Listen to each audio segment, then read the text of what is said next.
Yeah, I started to feel very intense abdominal pain on my belly button and it was swollen. So I went to the hospital. I had pre-existing fibroid cyst, so I thought it was just getting worse. When I got to the hospital, the doctor looked at my abdomen and she examined and she said, oh, that she thinks I've got hernia.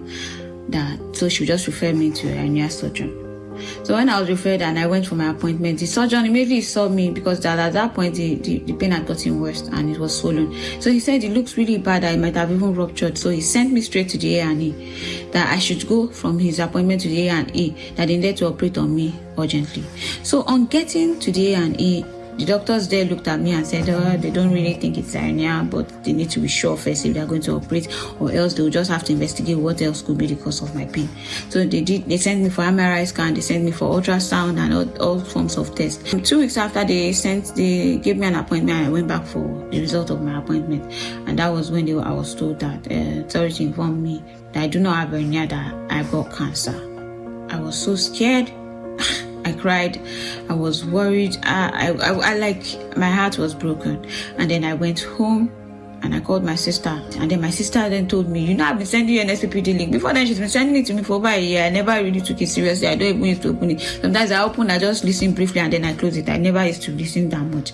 And then I used to blame it on work. So when she told me that, I was just like, yeah, that's true. Then I started to listen to an SPPD link. I started to listen. I was following religiously every day. Even when I'm going to work, I will listen. Hands-free at work, I will listen. I will key in. I will listen to testimonies. And then my faith started to grow. I started believing that God, you did it for other people, you would do it for me. Fast forward to the day I was now supposed to go back to the hospital for another consultation. That's when, in the morning, on the 8th of April, at about 1 hour, 8 minutes into the program, Papa mentioned my case. He said, first, they said it was hernia, and now they are saying it is cancer, that it has been reversed. I don't know who you are. He started with they are calling it hernia. From hernia, they started calling it cancer. They are now saying it has spread. It has spread.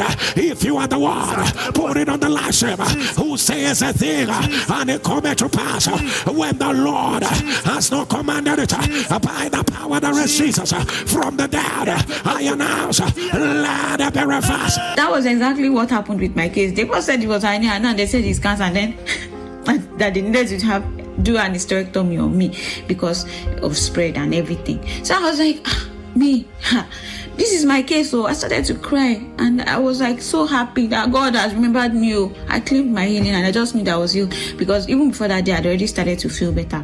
And lo and behold, my biopsy result came back and it was benign, meaning I did not have cancer. I was so happy. I was so happy and rejoicing. And so I want to say thank you, God, for healing me. Father, thank you for reversing a case of cancer in my life, oh Lord Almighty. What could I have done, especially since I don't even have a child yet? I want to say thank you to Pastor Jerry. May the oil on your head never run dry. We dey pray, we dey show.